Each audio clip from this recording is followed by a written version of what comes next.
to higher ed. And if we have an interest in developing our country into a better democratic place to live, if we have an idea about what a more perfect union looks like, that this is an undeniable conversation that we need to have. So everyone in this room is being charged from the positions and places where you stand to get as much information as you can from each other in the room and from us up here about how to do that, about how to take on this charge here at John Jay College. So what I want us to do is to, we've heard each other, and if there are questions or comments that the panel wants to make among yourselves of each other, then you should feel free to do that. If not, of course I have a question that I could pull out there. I just have one thing. How do we take this panel on the road? We need this in Maryland desperately, and we don't have these organizations that are represented here. But it really is important for all of us to take it on the road wherever we are, right? You don't have to come from another state. Right here, you are part of organizations that really need to be hearing this and become partners in what we've been just talking about, movement for social change. Right. There was something that I neglected to say earlier, and it's that education works as a reintegration strategy, and occasionally most of what you hear about reintegration is negative. Occasionally you run into a person who says, yeah, I came home, I got a job, I got an education, I'm doing really well, my life is wonderful, and they're a rarity, especially in the news. Like when you watch the 6 o'clock news, you almost never hear that, right? Except recently, and I was one of those rarities, and it was kind of lonely out there, right? And recently, in the last 2 years, I've been blessed to occasionally be in a room full of people who were positive, who had jobs, who were contributing to their families, who had completed or were working on completing college degrees, and happened to have criminal records. Notice how I'm framing that. They weren't people with criminal records who happened to be doing positive things. They were positive, constructive people who happened to have criminal records. One of those events was the College Initiative graduation. The second event was the CCF graduation. And I'm saying that to emphasize that, part of the gift is, in order to have a gift, there's two parts, right? There's the giving, but you have to be willing to receive the gift as well. And these are opportunities, these are evidence that college works. And it's getting a bunch of successful people who happen to have criminal records in the same room. And that's honestly what I'd like to see in front of policymakers, in front of colleges, in front of decision makers in general. Let's get rooms full of people like the Participatory Action Research crew, like College Initiative and CCF, and Fortune successful folks, and all of these folks who are doing positive things and happen to have criminal records. That's the best evidence, is when you can talk to a whole room full of people who are an example of what can happen when you invest in people and accept their gifts. Thank you. Yeah, I wanted to make a couple of comments. One is, I do think we need like a distribution plan for policymakers, for organizers, for community-based organizations, for admission groups, because just to reiterate what Ray said, the data on education is hard to refute, right?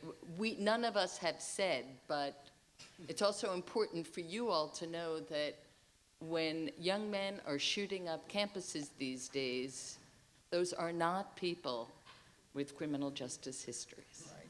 Right? And it's just really important to know that. I'm sorry for them. I'm sorry for the people they're shooting. It's a tragedy.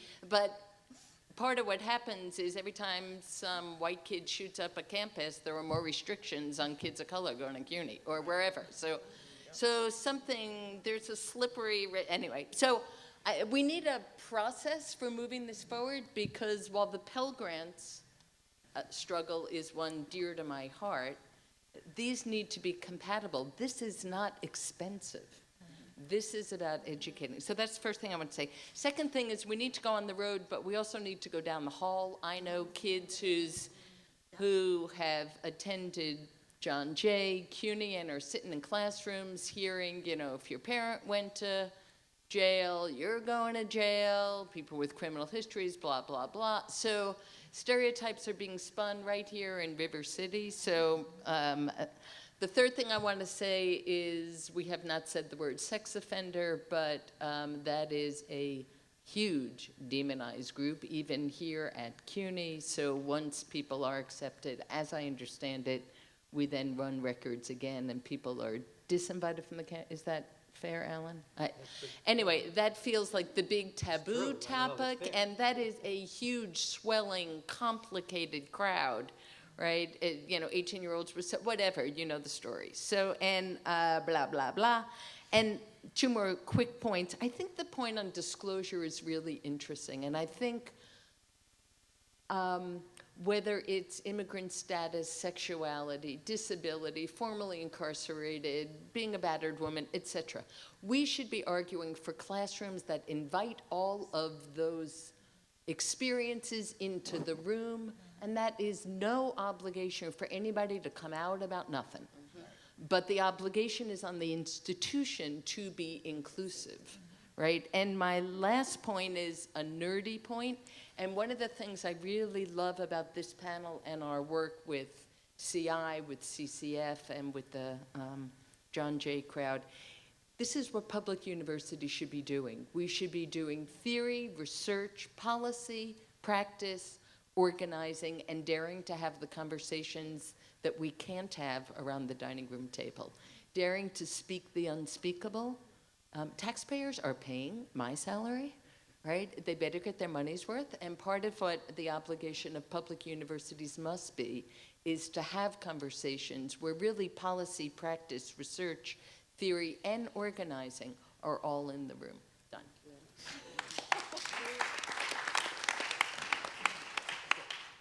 A very practical point that I did want to make, and it's the value of collaborations, whether it's the collaborations in research, whether it's the collaborations that we engage in through EIO.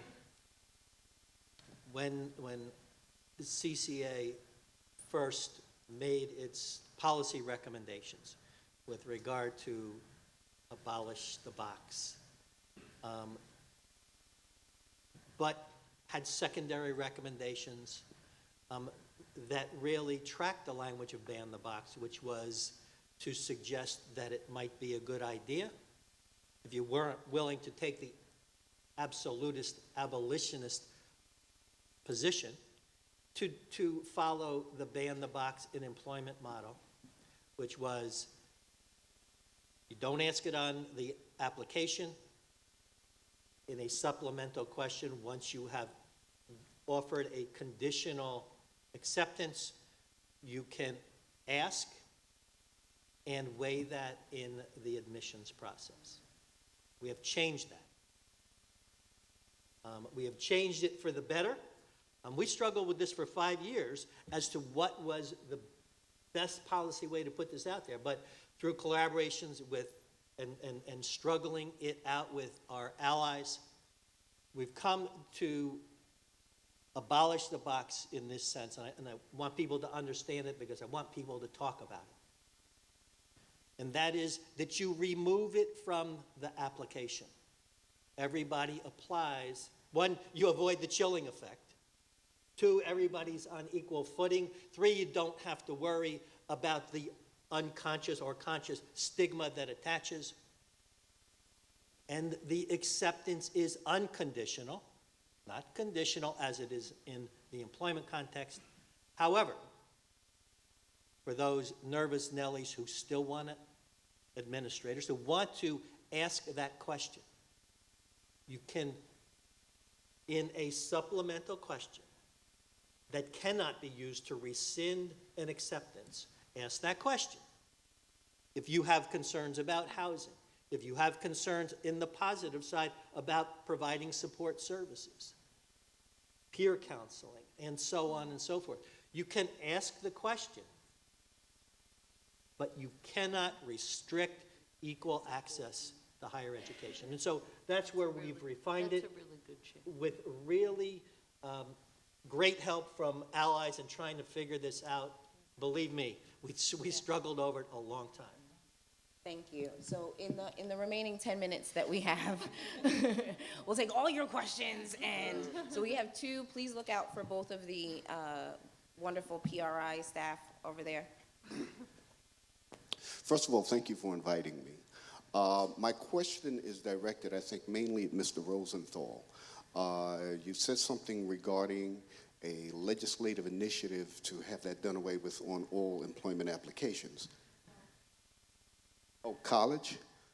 That needs to be taken a step further because there are secret databases on all of us, particularly that large corporations have. So even if you did away with it on all kinds of applications, if people still wanted to find out information about you, they could. That needs to be attacked legislatively. Secondly, Ms. Skokoff, right? You indicated that this needs to be taken on the road? Yes. Let's try a congressional initiative. It has to be attacked nationally. There has to be a consistent policy between what happens here in New York and what happens in Mississippi, what happens in California. Thank you. Thank you. Thank you. So I also want to add, just make the comments as brief as possible and make sure there's a question really close to the beginning of your remarks so that we can get as many people in as possible. Thank you. Okay. And please tell us who you are so we know who's in the room. Hernan Carvente. I'm actually a student at John Jay and a research assistant at the Vera Institute. My question primarily is about disclosure. How do I disclose in a classroom setting the fact that I have a B-class felony conviction for the crime of attempted murder? What kind of initiative or how should I go about creating that safe space, not only for myself, but for any other one of my peers who at John Jay might also have that stigma? What kind of, should it be in a club format? Should it be, what should I take or what should I do? It's a great question. Thank you. Vivian, then Ray. Ray? I think that's largely up to you, of course. And, you know, for me, it's always about the moment, right? Usually what will happen is there'll come a moment when the dialogue, the subject matter, or the tension in the room is such that there's a conversation happening that I cannot let go, right? There's something happening in the room, and I know if I let this moment go by and not speak truth to the situation, I will not be able to forgive myself. So there's something happening where misinformation is being, you know, spawned, and, you know, people are being mischaracterized, and judgments are being made, and stereotypes are being proliferated. And I can sit there and I can be silent and I can try to live with that, or I can put myself on the line.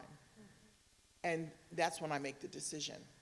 But I ask myself a series of questions first. You know, how are you feeling today? Right? And can you do this and not fall apart today? You know, and if I'm feeling safe, or if I know I can get to safety relatively quickly, then I go ahead and do it. But there's a process I go through. Thank you. So for me, the question is, what is the value of your disclosure? How is this disclosure helping you or anyone else in the room? And then what's the risk? I mean, you know, if you're fearful that this is going to be, I remember when John Jay, when I came here the first time, this was straight cop college. I would never have disclosed. All right, I would have been scared to death to disclose.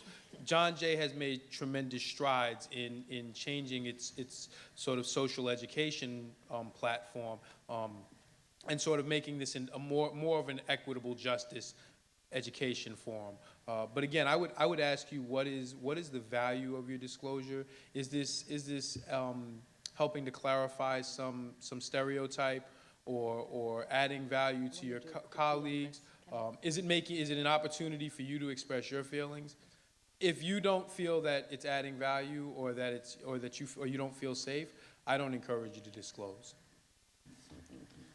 I just wanted to say something for those of us who avoided the criminal justice system, or did drugs Didn't get caught. or No, did they drugs didn't and get did caught. not get caught. Exactly. That I would say we have the first obligation to be asking this question, not you. When do we interrupt those conversations? When do we say, actually, there are a bunch of people I love who are locked up for terrible reasons, or locked up for too long, or are walking around not. So I think the first burden actually is on those of us who aren't carrying it. But we had this conversation on the research team, and it was really interesting, the disclosure conversation. And some people said, I don't tell anybody. I did my 20 years, I'm done. Why do they need to know? Other people say, I tell selectively. And one person said, I am prison. If it wasn't for prison, I wouldn't be here in graduate school. And so I need people to know. And all of those and 100 more are appropriate positions. And the last thing I want to say is I was in a conversation the other day. It was about sexuality, but somebody said, I don't like thinking about coming out. I like to think about inviting in. Who am I going to invite in to all the intimate details? This should not be a coming out thing, like everybody's got to disclose, everybody's got to share, right?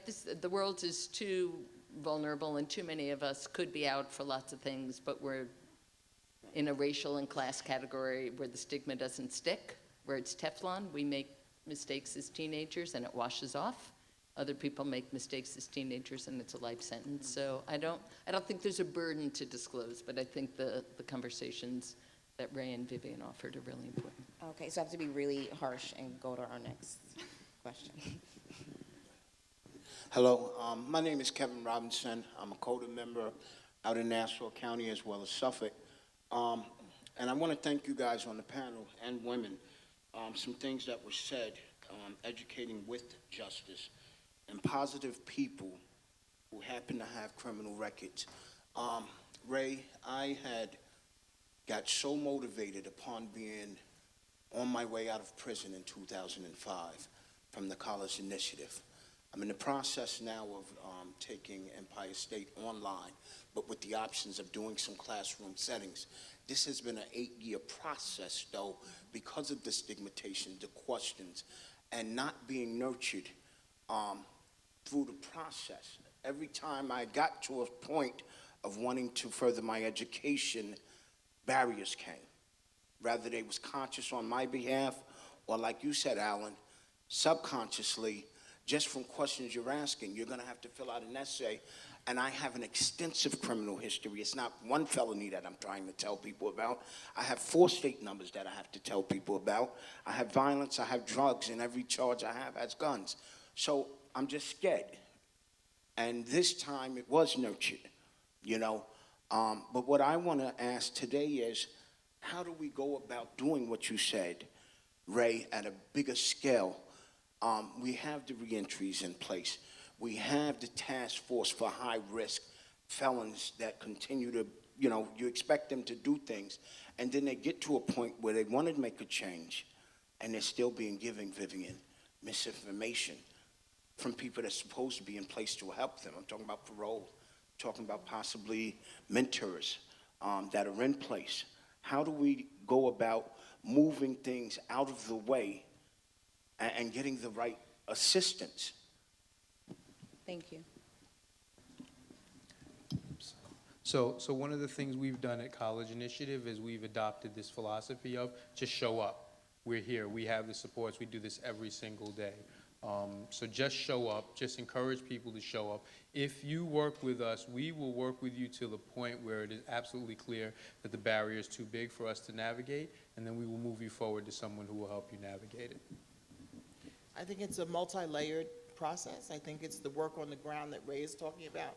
I think it's educating people at the level of parole and probation and government, but it's also those larger questions questions of moral framing and what we believe about good and evil and what we believe about justice. Those really big questions that are hard to grapple with, but if we don't grapple with them, big change will never happen. Thank you. We had a question.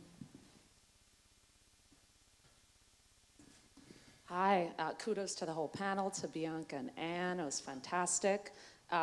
So I had a question, Who are actually. you? Oh, sorry. Hi, I'm Boz Dreisinger. I'm a professor here at John Jay and the academic director of the Prison to College Pipeline.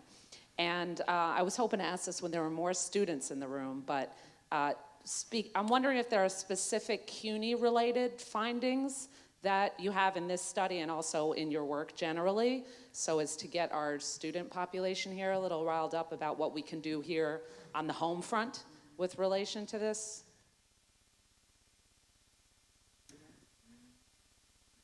Well, it's not a finding from the study, but it's an observation. It's something that's probably never ever going to change, but it's just, I just want to say, I think that CUNY should really rethink the entrance exam. It's not a really good indicator of who can learn. I think there are better ways of doing it, and it really keeps out the very people that we're talking about here today, and many more people who have tremendous potential, and there are better ways to assess whether or not people can succeed in college. And yeah, we didn't look at, systematically, we didn't look at CUNY as a site, but there were a lot of students who are CUNY students in the study, and what they talked about in terms of support was faculty who were either formerly incarcerated themselves or who were allies, who were engaged in activist and research work with people with criminal justice histories, were much more sensitive and were instrumental in helping people stay in. And the absence of those types of faculty members would have led to several of the students not continuing with their higher education. Yeah, good morning. My name is Martin Obiozo. I came from New York State Office of Children and Family Services. First of all, I want to thank you guys that did this research and brought it to us, because it's very beneficial to the population I work for. Prior to working in my present office, which is Close to Home Initiative, many of you may have heard of it in the newspaper or something that started September of last year. I used to supervise young ones that are released from incarceration upstate when they come back to the city in Staten Island. And our major problem is how to, get them to go back to school, because we're talking about going to college now. But the problem we have then is how to reintegrate them back into high school in the city. Because just the fact that the administrators in the school had a whiff that these kids are being supervised, they are already stigmatized. Nobody wants to take them in any of the high schools. So our job is to continue to advocate for them, fight for them, so that they will finish their high school or perhaps get a GED or whatever they want to do. Our biggest challenge then was to make a transition from high school or GED into college. Many of them don't want to do that, but we continue to counsel and encourage them to, take the further step, get application, file, and go to college. My biggest concern is not only when they go to college. My concern is after college, what next? I don't have a criminal background. It's not something that I'm not being holier than thou here. However, even when I want to apply for a job from my position to another level, New York State, New York City, they have an application process that is similar to what is being discussed here today. The first 2 section of that application will ask you, do you have a criminal history? What are your experiences? If you said yes, check certain things, do you commit this crime? Yes or no? Did you do this? Yes or no? If you check any of them, yes. You go down to section D or so, that has a blank page. They ask you to give a narrative of whatever history you have. So I'm sorry, I don't want to cut you, but we're already over and I want to respect people's okay, sorry. time. So I Now, just my want to hear your question question. is, how do somebody, a young one who has a history, I know that their criminal history is supposed to be freezed up, but unfortunately, like somebody pointed out here, employers have a process of finding it out. And for the adults who have criminal history, even if they say no, they don't want to disclose it, their employers has a way of finding it out. Right. And it follows them even into the job. How do you resolve that? That's my question. Thank you. So let me just take Yes. a quick, let me answer it in the macro, not the micro. And that is that we have seen over the last 5 years a beautiful movement developing across the country, initiated by formerly incarcerated persons, to ban the box in employment. 10 states have signed on, more than 50 municipalities. It is crazy that New York is lagging behind in that. Perhaps like raise the age will be the last of 2 states to go kicking and screaming. But I suggest that one of the ways to address that is for us to press our legislature to ban the box on employment applications, both for state, municipal, and private employers. I'm just